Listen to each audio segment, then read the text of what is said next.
ആലുവയിൽ മരണമടഞ്ഞ എസ്.ഡി. സന്യാസിനി സമൂഹാംഗമായ സിസ്റ്റർ ക്ലയറിന്റെ മരണവുമായി ബന്ധപ്പെട്ട് സമൂഹ മാധ്യമങ്ങളിൽ പ്രചരിക്കുന്ന അപവാദ പ്രചരണത്തിനെതിരെ സന്യാസിനി സമൂഹം രംഗത്ത്. അന്യമതസ്ഥരുടെ നേതൃത്വത്തിലായിരുന്നു മൃതസംസ്കാരം നടന്നത് എന്ന പ്രചരണം തെറ്റിദ്ധാരണജനകമാണെന്ന് സന്യാസിനി സമൂഹം വ്യക്തമാക്കി. സോഷ്യൽ മീഡിയയിൽ ഞങ്ങളുടെ പ്രിയപ്പെട്ട സിസ്റ്റർ ക്ലയറിന്റെ മൃതസംസ്കാര കർമ്മങ്ങളെക്കുറിച്ചും ശുശ്രൂഷകളെക്കുറിച്ചും വളരെ നെഗറ്റീവായ പോസ്റ്റുകൾ പ്രചരിക്കുന്നത് കാണുവാനിടയായി. ഒരുപക്ഷെ സത്യം എന്താണെന്ന് അറിയാഞ്ഞിട്ടായിരിക്കും ഇത്തരത്തിലുള്ള പോസ്റ്റുകൾ ഇടുന്നത് എന്ന് കരുതിയിട്ട് യാഥാർത്ഥ്യം എന്തെന്നറിയാൻ ആഗ്രഹിക്കുന്നവരുണ്ടാകുമല്ലോ എന്ന് ചിന്തിച്ചിട്ടാണ് ഞാനിവിടെ സംസാരിക്കുന്നത്.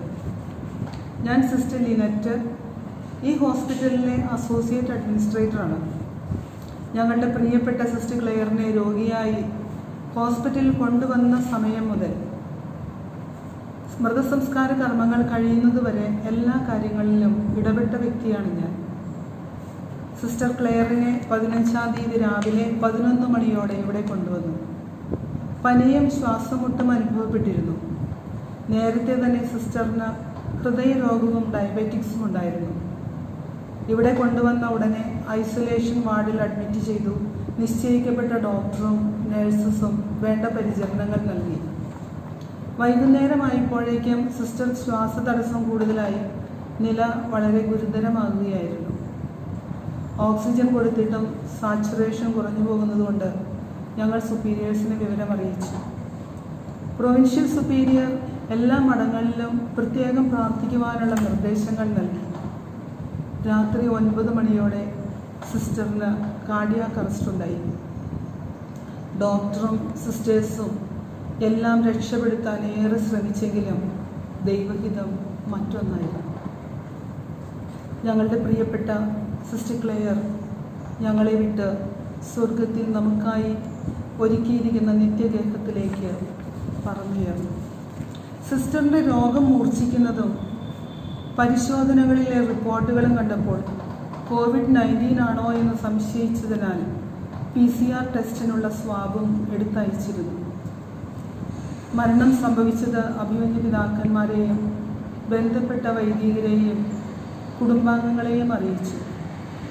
കോവിഡ് പ്രോട്ടോകോൾ കൃത്യമായി പാലിച്ചുകൊണ്ട് തന്നെ മരണസമയത്ത് മരണശേഷവും ഒരു എസ്.ഡി. സഹോദരിക്ക് നൽകാറുള്ള എല്ലാ ശുശ്രൂഷകളും പ്രാർത്ഥനകളും ഒരുക്കങ്ങളും ഞങ്ങളുടെ പ്രിയപ്പെട്ട സിസ്റ്റർ ക്ലെയറിനും നൽകുവാൻ ഞങ്ങൾക്ക് സാധിച്ചു. COVID-19 പോസിറ്റീവായാലോ എന്ന് സംശയമുണ്ടായിരുന്നതിനാൽ സിസ്റ്ററിൻ്റെ ബോഡി പള്ളിയിൽ വയ്ക്കുന്നതിന് പകരം മൊബൈൽ മോർച്ചറിയിൽ പ്രത്യേകം തയ്യാറാക്കിയിരുന്ന ഒരു മുറിയിലാണ് സൂക്ഷിച്ചിരുന്നത്. സിസ്റ്റേഴ്സ് അതത് സമൂഹങ്ങളിൽ സിസ്റ്റർ ക്ലെയറിന് വേണ്ടി പ്രാർത്ഥിച്ചുകൊണ്ടിരുന്നു. ഇവിടെ 16-ാം തീയതി പ്രഭാതത്തിൽ തന്നെ സിസ്റ്ററിന് വേണ്ടിയുള്ള വിശുദ്ധ ബലിയും ഒപ്പീസും നടത്തി പ്രാർത്ഥിച്ചു. മറ്റു കോൺവെൻറ്റുകളിലും സിസ്റ്ററിന് വേണ്ടി വിശുദ്ധ ബലി അർപ്പിക്കുകയും പ്രാർത്ഥനാ ശുശ്രൂഷകൾ നടത്തുകയും ചെയ്തു. രാവിലെ തന്നെ കോവിഡ് ടെസ്റ്റിൻ്റെ റിസൾട്ട് ലഭിക്കുമെന്ന് പ്രതീക്ഷിച്ചെങ്കിലും 11 മണിയോടെയാണ് കോവിഡ് ടെസ്റ്റ് പോസിറ്റീവാണെന്ന റിപ്പോർട്ട് ലഭിച്ചത്. റിപ്പോർട്ടിനായി കാത്തിരിക്കുമ്പോൾ തന്നെ ചുണങ്ങംവേലി മടവക സിമിത്തേരിയിലുള്ള സിസ്റ്റേഴ്സിനുള്ള കല്ലറ തുറന്ന് സജ്ജീകരണങ്ങൾ നടത്തി. പക്ഷേ പോസിറ്റീവായതുകൊണ്ട് 10 അടി ആഴത്തിൽ 25 കിലോ ബ്ലീച്ചിങ് പൗഡറിട്ട് അടക്കുന്ന സ്ഥലം അറേഞ്ച് ചെയ്യണമെന്നും മറ്റുമുള്ള നിർദ്ദേശങ്ങൾ അടങ്ങിയ പ്രോട്ടോകോൾ ഹെൽത്തിൽ നിന്നും ഞങ്ങളെ അറിയിച്ചു. അതനുസരിച്ച് ചുണങ്ങംവേലിയിൽ തന്നെ സിമെട്രിയിൽ ഒരു സ്ഥലം സജ്ജീകരിക്കുവാൻ ആരംഭിച്ചു. 6 പേർക്ക് മാത്രമേ മൃതസംസ്കാരത്തിൽ പങ്കെടുക്കുവാൻ സാധിക്കുകയുള്ളൂ എന്നറിയിച്ചപ്പോൾ അത്യാവശ്യം വേണ്ടപ്പെട്ട 2 സിസ്റ്റേഴ്സും 4 കുടുംബാംഗങ്ങളും മാത്രം പങ്കെടുക്കാമെന്ന് ചിന്തിച്ചെങ്കിലും ചില സാങ്കേതിക ബുദ്ധിമുട്ടുകൾ കൊണ്ട് കുടുംബാംഗങ്ങൾക്ക് വരാൻ സാധിക്കുന്നില്ല എന്നറിഞ്ഞപ്പോൾ 6 സിസ്റ്റേഴ്സ് തന്നെ പങ്കെടുക്കാമെന്ന് തീരുമാനിച്ചു. പിന്നീട് ചിന്തിച്ചപ്പോൾ ബോഡി 10 അടി ആഴത്തിലേക്ക് ഇറക്കുവാൻ സിസ്റ്റേഴ്സിന് സാധിക്കുമോ എന്ന ആശങ്കയാൽ അഭിമന്യ പിതാക്കന്മാരോട് ആലോചിച്ച് ക്രമേഷനുള്ള നടപടികൾ ആരംഭിച്ചു. അതിനായി control room, police station, Covid surveillance office, panchayat president, MLA, collectorate, health inspector തുടങ്ങിയ നിരവധി പേരോട് നിർദ്ദേശങ്ങൾക്കും സഹായത്തിനുമായി ബന്ധപ്പെട്ടു.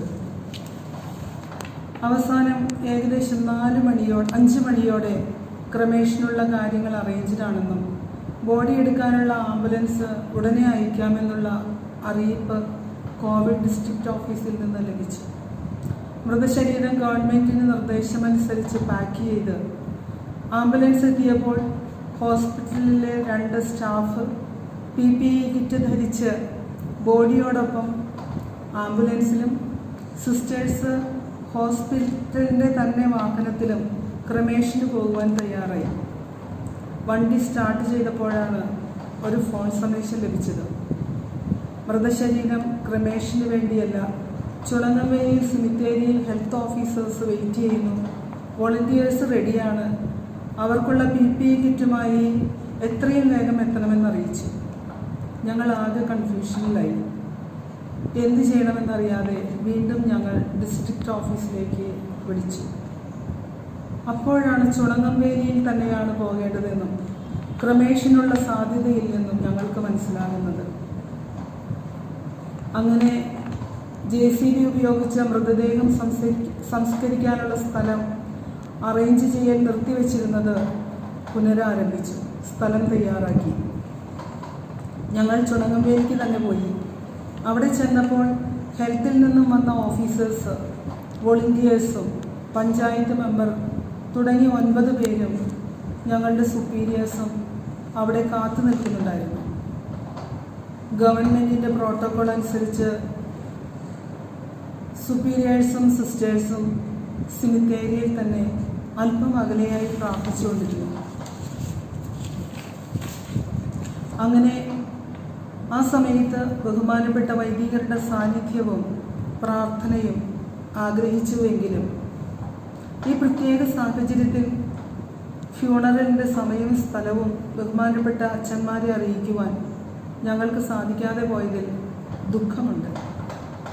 അഗതികളും ദരിദ്രരും രോഗികളുമായവർക്കായി ജീവിതം സമർപ്പിച്ചിരിക്കുന്ന SD സിസ്റ്റേഴ്സിന് ഈ COVID-19 വൈറസ് ബാധിച്ചവരെ ശുശ്രൂഷിക്കുന്നതിന് ഭീരുക്കളല്ല. ലോകത്തിൻ്റെ പലയിടങ്ങളിലായി കോവിഡ് രോഗികളെ ശുശ്രൂഷിച്ച് രോഗികളായ കുറച്ചധികം സിസ്റ്റേഴ്സ് സുഖം പ്രാപിച്ച് അതിനുശേഷവും അതേ ശുശ്രൂഷയിൽ തുടരുന്നുണ്ട്. ഇനിയും ധാരാളം സിസ്റ്റേഴ്സ് ഈ ശുശ്രൂഷാ രംഗത്ത് ചെയ്യുവാൻ തയ്യാറായി വന്നിട്ടുമുണ്ട്.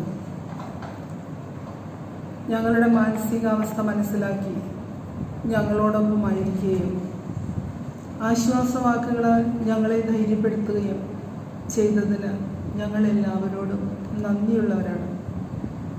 തുടർന്നും നിങ്ങളുടെ പ്രാർത്ഥനകളിൽ ഞങ്ങളെ ഓർക്കണമേ. നിങ്ങളുടെ സഹകരണവും പ്രാർത്ഥനയും ഞങ്ങൾ യാചിക്കുന്നു. Thank you.